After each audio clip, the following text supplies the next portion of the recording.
Hello YouTube, welcome back to my channel. It's your girl Kimberly. Thank you so much for watching. Before we get into this video, make sure you hit the subscribe button, like the video if you like the video, and hit the little bell so you won't miss out on videos when I first post them. So this video is going to be part 2 of my foundation collection. There were some people that got left out.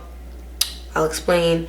If you want to know more, keep watching. Oh, and for those of you who like my lipstick, it's Unlocked by Fenty Beauty. So there, just go get it. It's great. It's a lip stunner paint, one of my favorite lipsticks. Okay, so 3 foundations were left out of the original video. 1, I forgot. 2, they're powders. So I kind of only use them to set. I don't use it as like a full foundation. So I kind of like didn't even think of them as foundations, but 2 of them can be foundations. One's a setting powder, but I use it as like a foundation. So I just wanted to come in and share them with you guys. So the first one is good old fashioned. This packaging is probably so old, but you know what? It's still good. It's good in my book. Studio Fix by MAC. So this is the old school traditional.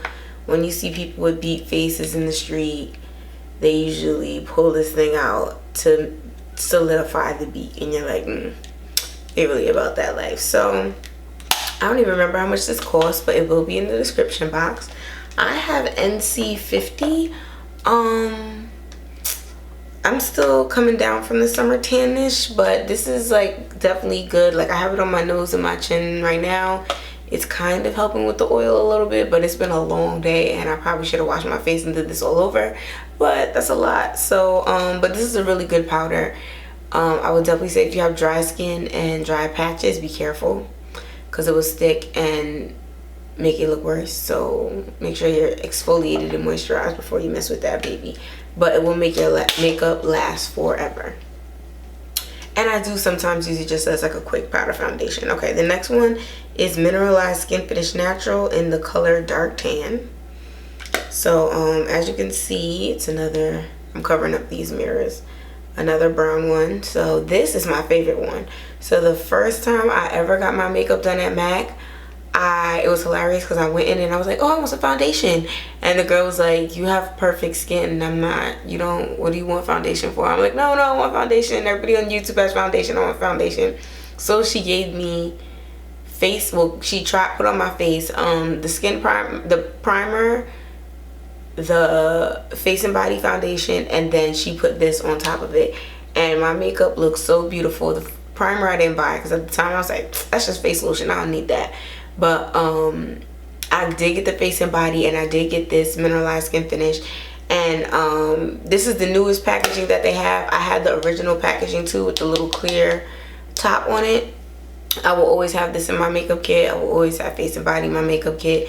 This is the best setting powder ever. Like, I'm really sad that it's not like Fix Plus, because Fix Plus comes with the little dirty, of course, gross looking thing. But if Mineralized Skin Finish had that, it would be perfect, because this is too cakey and too drying. This looks natural. So this is like full coverage Diva Beat, and then this is like everyday wear. So I definitely would say if you were only going to get one, to get the Mineralized Skin Finish Natural and skip Studio Fix because it's really harsh.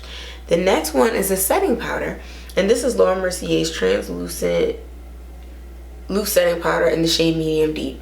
This is not a powder foundation, however, because the shade is like a perfect match for me, like you can see that, I definitely can get away with using this as a foundation, like a powder foundation. So the way I do that is I will just put a big fluffy brush, and I'll pour some product in the top, big fluffy brush, swirl it around, and then I'll put it all over my face, and it kind of blurs the imperfections a little bit, mattifies my skin a little bit, is really quick, and gives me a nice polished look just for like going around every day. And when I sweat and when my skin oils come, it can't easily break through that barrier. So that's what I really love about this setting powder, which is why I can use it as a foundation. Like I said, it's really close to my skin tone color, so for me it works well as a foundation also. So those 3 are what I consider powder foundations, or I use them as powder. I'll put the information and prices in the description box. I'm not a huge fan of powder foundations. I know I just saw an Instagram ad for like what is it, Makeup Forever Blur, and she's literally taking the sponge and dragging it in the powder and just putting powder all over her face. And I'm just like, and then when you get oily, what happens? And then when you start to sweat, what happens?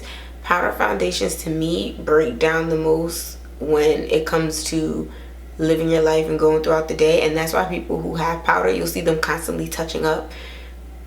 I don't like that. So that's why I only have these 3.